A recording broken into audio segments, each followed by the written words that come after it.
আলাইকুম প্রিয় শিক্ষার্থীরা, আজকে আমি তোমাদের সাথে পঞ্চম শ্রেণীর বাংলা বইয়ের পাঠ ৮ রয়্যাল বেঙ্গল টাইগার গল্প এবং তার অনুশীলনী নিয়ে আলোচনা করব। চলো প্রথমে গল্পটি পড়ি। রয়্যাল বেঙ্গল টাইগার বাংলাদেশের জাতীয় পশু। এদেশের মানুষের কাছে এটি বাঘ নামে পরিচিত। বাঘ দেখতে যেমন সুন্দর তেমন ভয়ঙ্করের আচরণ। বাংলাদেশের সুন্দরবনে এই প্রাণী দেখা যায়। পৃথিবীতে অনেক প্রজাতির বাঘ আছে, কিন্তু রয়্যাল বেঙ্গল টাইগার সবচেয়ে রাজসিক। বাঘের গায়ের রং হলুদ থেকে গাঢ় কমলা হয়ে থাকে। এর গায়ে কালো রঙের ডোরাকাটা দাগ আছে। বাঘের পেটের দিকটা সাদা। একটি বাঘের দৈর্ঘ্য 220 সেন্টিমিটার পর্যন্ত হয়ে থাকে, আর লেজ 60 থেকে 110 সেন্টিমিটার। কাঁধের দিকে বাঘের উচ্চতা 100 সেন্টিমিটারের মতো। পুরুষ বাঘের গড় ওজন 220 কেজি আর বাঘিনীর গড় ওজন 140 কেজি। বাঘ বিড়াল প্রজাতির সবচেয়ে বড় প্রাণী, তাই বিড়ালকে বলা হয় বাঘের মাসি। বাঘ খুব দক্ষতার সঙ্গে শিকার ধরতে পারে। এদের দৃষ্টি, শ্রবণ ও ঘ্রাণ শক্তি খুবই প্রখর।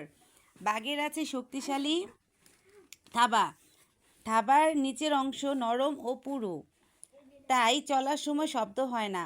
শিকার ধরার সময় থাবা থেকে নখর বেরিয়ে আসে। খাবার চিবানোর জন্য এদের রয়েছে তীক্ষ্ণ ও ধারালো দাঁত আর মজবুত চোয়াল। একটি বাঘ সাধারণত প্রতিদিন 7 থেকে 8 কেজি খাবার খায়। হরিণ, শূকর, বানরের মাংস ইত্যাদি বাঘের প্রধান খাদ্য। বাঘ খুব ভালো সাঁতার কাটতে পারে। বলা হয়ে থাকে সে নদী বা খাল পার হওয়ার সময়ে ঠিক সোজাসুজি এগিয়ে যায়। যদি স্রোতের কারণে কিছু দূর সরে যায়, তবে আবার ঠিক আগের জায়গায় ফিরে আসে। এরা সাধারণত 30 থেকে 35 বছর বাঁচে। বাঘিনী 3 বছর অন্তর 3-4টি করে বাচ্চা দেয়। বাচ্চারা প্রায় 1 বছর তাদের মায়ের সঙ্গে থাকে। এক একটি পুরুষ বাঘ বনের একটি নির্দিষ্ট অংশ জুড়ে রাজত্ব করে। সেই রাজত্বে সে অন্য পুরুষ বাঘকে ঢুকতে দেয় না। পরিবেশের ভারসাম্য রক্ষায় বাঘের ভূমিকা আছে। যেমন বাঘের কারণে মানুষ সুন্দরবনে ঢুকতে ও বনের গাছ কাটতে ভয় পায়।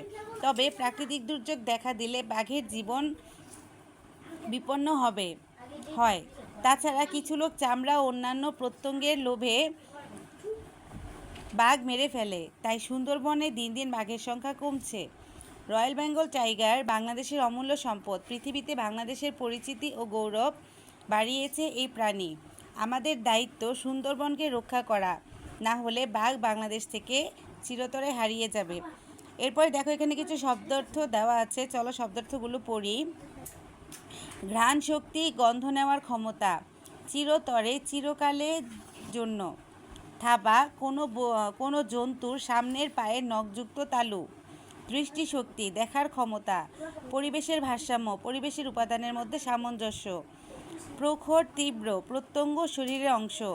বিপন্ন, সংকটে পড়েছে এমন। রাজসিক, রাজার মতো। শ্রবণ শক্তি, শোনার ক্ষমতা। এরপরে দেখো অনুশীলনীতে 1 নাম্বার, খালি জায়গায় শব্দ বসাই। বাঘটি ক্ষিপ্র গতিতে দৌড়ে শিকার ধরল। খ, শিকার ধরার সময় বাঘের থাবা থেকে বেরিয়ে আসে নখর। গ, মেয়েটির স্মরণশক্তি প্রখর। ঘ, বাঘটি রাজকীয় ভঙ্গিমায় বসে আছে। ও, সুন্দরবন ধ্বংস হতে থাকলে বাঘের জীবন বিপন্ন হবে। চ, কাজটি নির্দিষ্ট সময়ের মধ্যে শেষ করতে হবে। ছ, পরিবেশের বিপর্যয়ের কারণে প্রকৃতির ভারসাম্য নষ্ট হচ্ছে। এবার 2 নঙে দেখো, প্রশ্নগুলোর উত্তর বলি ও লিখি। চলো প্রশ্নের উত্তরগুলো পড়ি। ক নাম্বার দেখো, বাংলাদেশের জাতীয় পশুর নাম কি? উত্তর, বাংলাদেশের জাতীয় পশুর নাম হলো রয়্যাল বেঙ্গল টাইগার। খ, কোন কোন বৈশিষ্ট্য বাঘকে দক্ষ শিকারী বানিয়েছে? নিচের বৈশিষ্ট্যগুলো বাঘকে দক্ষ শিকারী বানিয়েছে। ক, দৃষ্টি, শ্রবণ ও ঘ্রাণ শক্তি। বাঘের দৃষ্টি, শ্রবণ ও ঘ্রাণ শক্তি খুবই প্রখর। শক্তিশালী থাবা ও নখর। তাদের আছে শক্তিশালী থাবা, যা নরম ও লোমযুক্ত হওয়ায় চলার সময় শব্দ হয় না। শিকার ধরার সময় থাবা থেকে নখর বেরিয়ে আসে। দাঁত ও চোয়াল। খাবার চিবানোর জন্য তাদের রয়েছে তীক্ষ্ণ ধারালো দাঁত আর মজবুত চোয়াল। তারপরে গ, রয়্যাল বেঙ্গল টাইগার কমে যাওয়ার কারণ কি? উত্তর, প্রাকৃতিক দুর্যোগ এবং মানুষের শিকারের ফলে রয়্যাল বেঙ্গল টাইগার কমে যাচ্ছে। প্রাকৃতিক দুর্যোগ দেখা দিলে বাঘের জীবন বিপন্ন হয়। এছাড়াও কিছু লোক চামড়া ও অন্যান্য প্রত্যঙ্গের লোভে বাঘ মেরে ফেলে, ফলে বাঘ তখন বিলুপ্তির পথে চলে যায়। তারপরে দেখো ঘ, বিড়ালকে বাঘের মাসি বলা হয় কেন?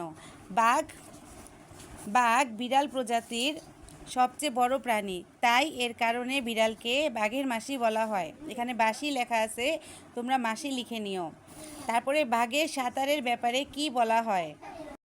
বাঘ খুব ভালো সাঁতার কাটতে পারে। বলা হয়ে থাকে সে নদী বা খাল পার হওয়ার সময় ঠিক সোজাসুজি এগিয়ে যায়। যদি স্রোতের কারণে কিছু দূর সরে যায় তবে আবার ঠিক আগের জায়গায় ফিরে আসে। পরে দেখো 3 নাম্বার, পাঠ থেকে কে, কি, কখন, কোথায়, কেন, এভাবে ইত্যাদি ব্যবহার করে প্রশ্ন তৈরি করি। কে দিয়ে রয়্যাল বেঙ্গল টাইগারকে বাংলাদেশের জাতীয় পশু কে বলেছে? কি দিয়ে বাঘ কি খায়? কখন বাঘ কখন শিকারে যায়? কোথায় রয়্যাল বেঙ্গল টাইগার কোথায় বাস করে? কেন বাঘ কেন বিপন্ন হয়ে যাচ্ছে? কিভাবে বাঘ কিভাবে শিকার ধরে? 4 নম্বরে দেখো বিপরীত শব্দ লিখি এবং সেই শব্দ দিয়ে বাক্য তৈরি করি। নরম শক্ত, লোহা শক্ত হয়। সুন্দর কুৎসিত, কুৎসিত কাজ করব না। সোজা বাঁকা, লাঠিটি বাঁকা।